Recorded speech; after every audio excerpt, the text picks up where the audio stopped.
সেইদিনাখন পানী দিহিঙৰ পৰা যে মেটেকা ফুল আনিছিলো, ৰেচিপিটো দিয়াই নাই নহয় আপোনালোকক। বলক আজি মেটেকা ফুলেৰে গাহৰি বনাই দেখাই আছো। আৰু গাহৰি নতুন ৰেচিপি লাগে লাগে কৈ আছিলে নহয়, আগবঢ়াইছো দেই ৰাইজ। ফাৰ্ষ্টতে পিছে ফুলখিনি নিমখ পানীত অলপমান টাইম তিয়াই থব দেই। তাৰ পৰা কি আৰু কেৰাহীখনত অকণমান তেল দি পিনি পিঁয়াজখিনি আৰু জলকীয়াখিনি ভাজি ল'ব। পিঁয়াজখিনি ৰঙা হোৱাৰ লগে লগে গাহৰিখিনি তাত এড কৰিব। মা মছলা একদম কম পৰিমাণ, হালধি, নিমখ আৰু অকণমান মই ৰেড চিলি ইউজ কৰিছো।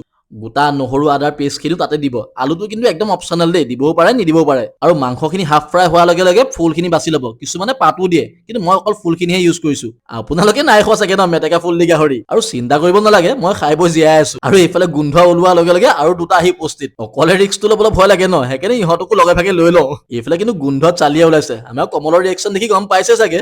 শেষত ধনিয়া পাত ওপৰত মাৰি দিয়ক। এয়া আমাৰ মেটেকা গাহৰি ৰেডি।